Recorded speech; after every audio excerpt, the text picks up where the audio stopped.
Good morning, student. In previous video we have seen the first example based on the Newton's universal law of gravitation. The second example is that if in the above example, assuming that the bench on which Mahindra is sitting is frictionless starting with zero velocity, what will be Mahindra's velocity of motion towards Virat after 1 second? And will this velocity change with time and how? So these are the two examples, depend on one another, but actually in exam the values and the numericals are given in a different way. दोन्ही जे numerical आहे ते वेगळे दिले जातात, value एकत्र दिल्या जात नाही. इथे फक्त सॅम्पल किंवा सॉल्ड एक्झाम्पल आहे म्हणून दोन्ही एकत्र आहे.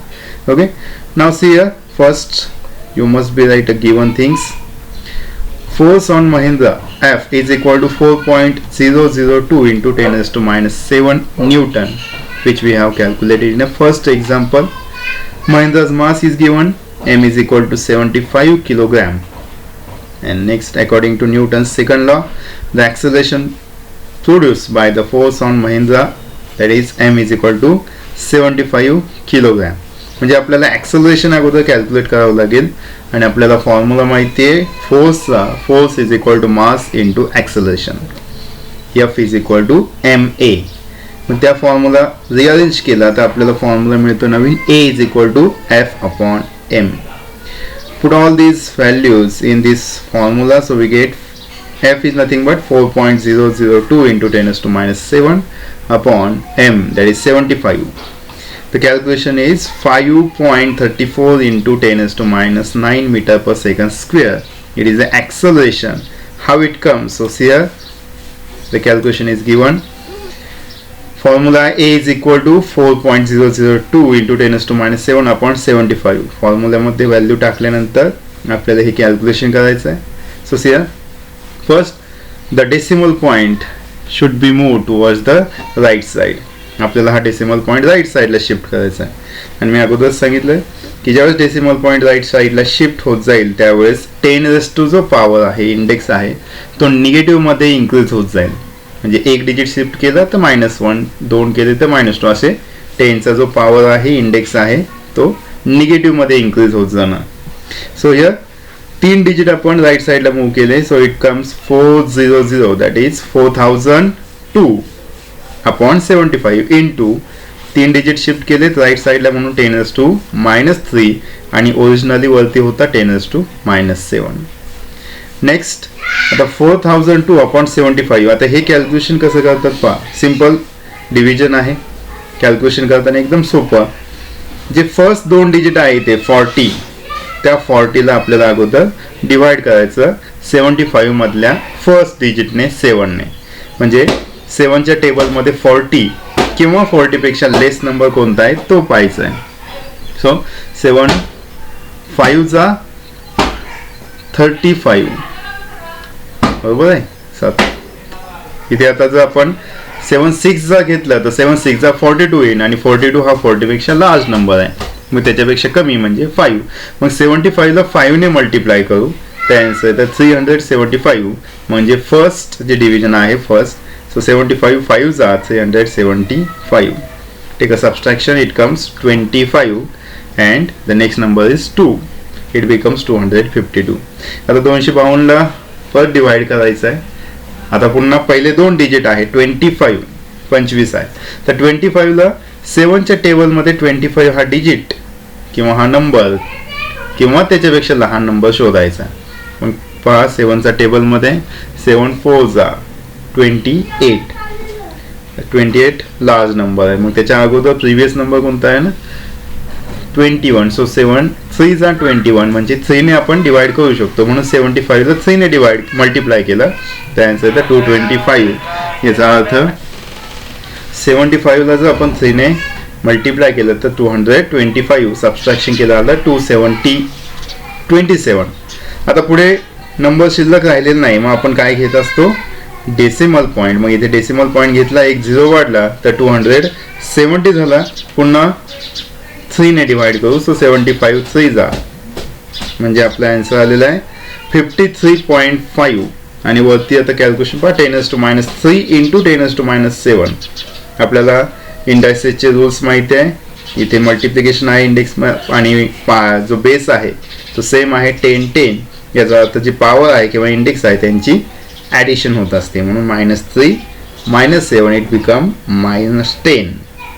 नाव इथे डेसिमल पॉईंट जो आहे तो आपण लेफ्ट साईडला शिफ्ट करू. पुन्हा सांगतो, ज्यावेळेस आपण डेसिमल पॉईंट राईट साईडला शिफ्ट करतो त्यावेळेस जो 10⁻⁴ चा पॉवर आहे तो निगेटिव्हमध्ये इन्क्रीज होत जातो, आणि तेच जर आपण लेफ्ट साईडला शिफ्ट केला तर तो इन्क्रीज होतो फक्त पॉझिटिव्हमध्ये. म्हणजे आता इथे पॉईंट डेसिमल पॉईंट जो आहे तो आपण लेफ्टला 1 डिजिट शिफ्ट केला तर 10⁻+1 किंवा 10⁻1 येणार. ओके, म्हणजेच 10⁻1 इंटू 10⁻⁻10. पुन्हा मल्टिप्लिकेशन आहे, दोघांची ॲडिशन होईल, पण पॉवर किंवा इंडेक्सचा जो साईन आहे तो अपोजिट आहे, म्हणून +1 -10 it comes -9. And this is our answer, that is 5.33 into 10⁻⁹ metre per second square. हे आहे आपले acceleration. Next we have to calculate the velocity after 1 second. आपल्याला 1 सेकंदानंतर व्हेलॉसिटी कॅल्क्युलेट करायची आहे. So next, using Newton's first equation, पहिलं equation. So v is equal to u plus at. Here Mahindra is sitting on the bench, therefore his initial velocity is 0. Here line is also given in numerical also, starting with 0 velocity. म्हणजे initial velocity त्यांनी सांगितलेली पण आहे 0, आणि जर एखादा object rest पोझिशनला असेल तर त्याची वेलोसिटी 0 असते initial. So here u is equal to 0, t is equal to 1 second. आपल्याला वेलोसिटी आफ्टर 1 सेकंड कॅल्क्युलेट करण्यासाठी विचारले, म्हणजे t आहे 1 second. So formula is v is equal to u plus at. Putting all this value, v is equal to u 0 plus a ची value आता calculate केली 5.34 into 10⁻⁹ into 1. So answer comes here 5.34 into 10⁻⁹ metre per second. म्हणजे महिंद्राची velocity एका सेकंदानंतर होणार आहे 5.34 into 10⁻⁹ metre per second. And as we know -9 आहे, याचा अर्थ it is very very small, very very less. त्याच्यामुळे महिंद्रा हा विराटकडे फ्रिक्शनलेस जरी तो टेबल असला, बेंच असला, तरी सुद्धा लागणारा जो किंवा असणारी जी वेलोसिटी आहे ती खूप खूप कमी आहे. Next point, Earth gravitational force. As we have seen in a previous standard also, the gravitational force of Earth, or which is also called as gravity. Simply आपण त्याला gravity सुद्धा म्हणतो. काय म्हणतो पहा, the Earth attracts every object near it towards itself because of the gravitational force. Earth have a gravitational force because of which it attracts all objects present on Earth, or they have little bit distance from the Earth. The center of mass of Earth is situated at its center. आपल्याला माहिती आहे की कोणताही object घेतला तर त्याचं जे मास आहे ते मास त्याच्या सेंटरमध्ये सिच्युएट झालेलं असतं किंवा कॉन्सन्ट्रेट असतं. So the gravitational force on any object due to the Earth is always directed towards the center of Earth. Because of this force, an object falls vertically downward on the Earth. म्हणजे जी direction आहे आपण अगोदरच पाहिले, force is a vector quantity. Force he vector quantity आहे, म्हणजे तिला दिशेची गरज असतेच. मग इथे सुद्धा कोणताही एखादा ऑब्जेक्ट जर आपण वरती फेकला, पृथ्वीपासून लांब फेकण्याचा प्रयत्न केला, तर तो व्हर्टिकली डाउनवर्ड डायरेक्शनला खाली येत असतो, जस्ट बिकॉज ऑफ ग्रॅव्हिटी और gravitational force. That means the force is always directed towards the center of Earth. So one example is given. Similarly, when we throw a stone vertically upward, this force tries to pull it down and reduce its velocity. म्हणजे ज्यावेळेस आपण एखादा दगड वरती फेकतो vertically upward, म्हणजे वरच्या दिशेला फेकतो, त्यावेळेस त्याची वेलोसिटी अगोदर जास्त असते. Initial velocity is more. As it goes up and up, their velocity reduces, and after certain time, after certain distance, their velocity become 0. काही वेळानंतर त्याची वेलोसिटी 0 होते, आणि पुन्हा काय होतं, due to gravitational force that stone now comes back on earth. मग पुन्हा तो खाली यायला सुरुवात होत असते आणि पुन्हा पृथ्वीवर आला की पुन्हा त्याची वेलोसिटी 0 होऊन जाते. So due to this constant downward pull the velocity becomes 0 after a while. The pull continues to be exerted and the stone starts moving vertically downward towards the center of earth under its influence. म्हणजेच अर्थच्या gravitational फोर्समुळे तो जो दगड होता तो खाली आलेला आहे आणि यालाच आपण म्हणतो अर्थ ग्रॅव्हिटेशनल फोर्स. पहा पुन्हा एकदा definition. The earth attracts every object near it towards itself, called as gravitational force or gravity. Now again, based on this, there are some examples are given. So see a solid example.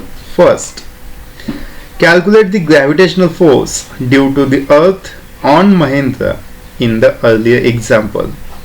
वरती जे example होतं त्याच्यात आपण महेंद्र आणि विराट या दोघांमध्ये असलेला gravitational force calculate केला.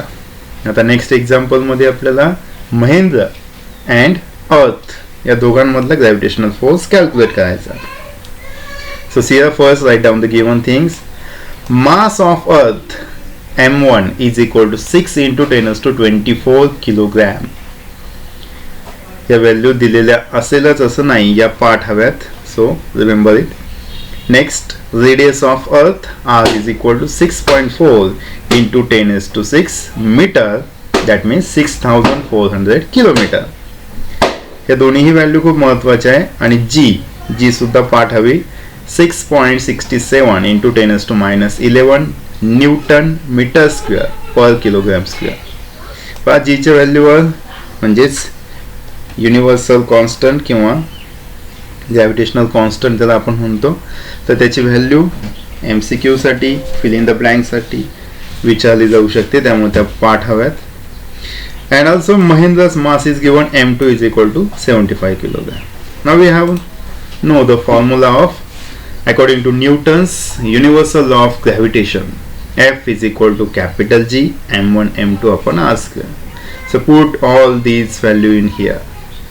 आता इथे कॅपिटल आर का घेतला असेल तर महेंद्र जो आहे तो अर्थवर किंवा पृथ्वीवरती आहे आणि जो सरफेस आहे the earth surface and the distance between earth surface and the centre of the earth is nothing but the radius and we know the distance between them. दोन ऑब्जेक्ट मधलं डिस्टन्स म्हणजेच काय, इथे पृथ्वीवर असलेला जो महेंद्र आहे म्हणजे सरफेस आणि सेंटर यामधलं डिस्टन्स आणि ते आहे रेडियस ऑफ अर्थ आणि म्हणून इथे कॅपिटल आर घेतलाय. So put all this value. F is equal to 6.67 into 10⁻11 into 75 into 6 into 10⁻24 upon 6.4 into 10⁻6 bracket square. आता याचं कॅल्क्युलेशन केल्यानंतर आन्सर किती आलाय 733 Newton. How it comes. Calculation मोठं वाटतंय, कसं आलंय आपण कॅल्क्युलेशन पाहू. एकदम सिंपल आहे. आपल्याला काय आन्सर काय सॉल्व करायचं आहे तर F is equal to 6.67 into 10⁻11 into 75 into 6 into 10⁻24 upon 6.4 into 10⁻6 bracket square. Simplify करत चालू. कोणत्याही कॅल्क्युलेशन मध्ये जर डेसिमल पॉईंट असेल तर तो डेसिमल पॉईंट अगोदर काढून टाकू. काढून टाकायचा म्हणजे काय, तो जो डेसिमल पॉईंट आहे तो एक तर राईट साईडला किंवा लेफ्ट साईडला. आता जर लेफ्टला केला तर आणखी डेसिमल पॉईंट वाढेल, आपल्याला तो राईट साईडला शिफ्ट करायचा. आणि पुन्हा रूल लक्ष ठेवा, डेसिमल पॉईंट जर राईट साईडला शिफ्ट केला तर 10⁻⁻² जो पॉवर आहे तो निगेटिव्ह मध्ये इन्क्रीज होतो. राईट साईडला शिफ्ट केल्यावर निगेटिव्ह मध्ये, लेफ्टला केल्यावर पॉझिटिव्ह मध्ये. सो सी अगोदर आहे 6.67, मग जो 0.67 आहे तो 2 डिजिट आपण डेसिमल पॉईंट राईटला शिफ्ट करू. मग इथे येतोय 667 इंटू 10⁻². अगोदर होता -11, आता 2 डिजिट राईटला शिफ्ट केल्यामुळे ते झाले -13 इंटू 75 इंटू 6 इंटू 10⁻24 अपॉन. आता बाकी आहे तसंच, पण आता डिनॉमिनेटरला पहा 6.4 होता तर आपण तो 64 करू. मग 64 करण्यासाठी काय केलंय, डेसिमल पॉईंट 1 डिजिटने राईटला शिफ्ट केलाय. सो इट कम हियर 64 आणि 64चा स्क्वेअर होता म्हणून आपण ते 2 वेळेस लिहिला 64 × 64. तुम्ही स्क्वेअर मध्ये ब्रॅकेट मध्ये टाकून स्क्वेअर करू शकता, आपण फक्त ते सेपरेट घेतलेलं आहे. आता डेसिमल पॉईंट राईटला शिफ्ट केलाय त्यामुळे जो 10⁻² होता तो झाला 10⁻⁻1 आणि ऑलरेडी आपल्याकडे आहे 10⁻⁶. सो 10⁻⁻1 × 10⁻⁶. आन्सर येतं 10⁻5 ब्रॅकेट स्क्वेअर. ठीक आहे. मग आता वरती जे कॅल्क्युलेशन आहे ते करू आपण. 667 × 75 × 6 या ठिकाणी पहा इथे कॅल्क्युलेशन केलेलं आहे. सगळ्यात अगोदर 667 × 75 ते आलेलं आहे 3,150,000. ओके सॉरी सर, ते आलेलं आहे अगोदर 667 × 75 आलेलं आहे 50,025. ठीक आहे. आणि त्यानंतर आपण त्याला 6 ने मल्टिप्लाय केलं आणि 6 ने मल्टिप्लाय केल्यानंतर आन्सर आलं 3,150,000. ओके. मग हे आहे तसंच इथे घेतलंय 3,150,000. वरती होता 10⁻⁻13 × 10⁻24. इंडायसेसचे पॉवर माहिती आहेत. इंडायसेसच्या रूलनुसार काय झालं 10⁻⁻13 × 10⁻24 हे जे पॉवर आहेत त्यांची ॲडिशन होईल. हा -30 आहे, हा +24 आहे, त्यामुळे इथे सबस्ट्रॅक्शन होऊन आलाय 10⁻11 डिवायडेड बाय 64 × 64 × 10⁻5 आहे 5. मग काय आहे ते 10⁻10. पहा हा जो 10⁻10 होता डिनॉमिनेटरचा तो आता आपण न्यूमरेटरला घेऊ. खाली होता प्लस, न्यूमरेटरला गेल्यावर तो होईल मायनस. सो बाकीचे कॅल्क्युलेशन आहे 3,150,000 × 10⁻11 × 10⁻10 अपॉन 64 × 64. आपल्याला त्याचं स्क्वेअर करायचं आहे, तो तसाच आहे. मग अगोदर 10⁻11 × 10⁻10 यांचं कॅल्क्युलेशन केलं होतं 10, फक्त 10 आलाय. आणि 10ला जर आपण मल्टिप्लाय केलं 3,150,000ला 10 ने मल्टिप्लाय केलं तर येते ते 30,01,500 अपॉन 64 × 64 म्हणजे 64चा स्क्वेअर केला तो आहे 4,096. मल्टिप्लिकेशन करणं सोपं आहे, फक्त आता डिव्हिजन करताना तेही सोपं आहे, पण कसं करायचं पहा. सगळ्यात अगोदर 30,01,500 आणि डिवाइड कराय 4,096. रूल एवढाच आहे की सगळ्यात अगोदर पहिले 2 डिजिट किती आहेत 30 आणि त्या 30 हा जो 30 आहे किंवा 30 पेक्षा लेस नंबर हा पहिला जो आहे डिजिट 4 त्याच्या टेबलमध्ये पाहायचा आहे. म्हणजे 4च्या टेबलमध्ये 30 किंवा 30 पेक्षा लेस नंबर हवा आहे. तर पहा 4 7 28, कारण 4 8 घेतला तर 32 होईल म्हणून आपण त्याच्या प्रिव्हियस घेतला 4 7. मग 7 ने डिव्हिजन होऊ शकतं म्हणून 4,096ला 7 ने मल्टिप्लाय केलं ते आलंय 28,672. मग याला सबस्ट्रॅक्शन केलं तर आन्सर येत आहे 13,430. वरतून 0 घेतलेला आहे. ठीक आहे. पुन्हा आता पहिले 2 डिजिट आहेत 13. आता 4च्या टेबलमध्ये 13 नाही, पण 13च्या प्रिव्हियस नंबर आहे 12 म्हणून आपण इथे 3 ने मल्टिप्लाय करू. मग 4,096 × 3 ते आलंय 12,288. मग इथे सबस्ट्रॅक्शन केली तर आन्सर आलाय 1,142. पुन्हा वरती एक 0 होता तो आलाय खाली. आता पुन्हा 4 ने म्हणजे पहिले 2 डिजिट आहे 11ला 4च्या टेबलमध्ये 11 नाही, मग 11च्या अगोदर आहे 8 म्हणून 8 साठी 2 ने मल्टिप्लाय केलं तर 4,096 × 2 ते आलंय 8,192. म्हणजे या पद्धतीने जर आपण कॅल्क्युलेशन केलं तर आपला आन्सर आलाय 732 न्यूटन. आणि त्यांनी जे कॅल्क्युलेट केलेलं आन्सर आहे ते आहे 733 न्यूटन. आता डेसिमल पॉईंटमध्ये थोडाफार फरक झाला तर आन्सरमध्ये काही फरक नाही. फक्त तुम्ही ज्यावेळेस बोर्ड एक्झामला किंवा कोणत्याही एक्झामला आन्सर फाइंड कराल ते कॅल्क्युलेशन जे आहे ते कॅल्क्युलेशन तुमच्या आन्सर शीटवर ज्या ठिकाणी तुम्ही ते न्यूमेरिकल सॉल्व करताय त्याच्या राईट साईडला जो स्पेस असतो त्या स्पेसमध्ये पेन्सिलने सॉल्व करायचं. म्हणजे तुमचे मार्क्स कट होत नाही जरी डेसिमल पॉईंट किंवा एखाद्या डिजिटमध्ये कमी जास्त झालं तरी, कारण तुम्ही ते कॅल्क्युलेशन केलेलं असतं. ठीक आहे.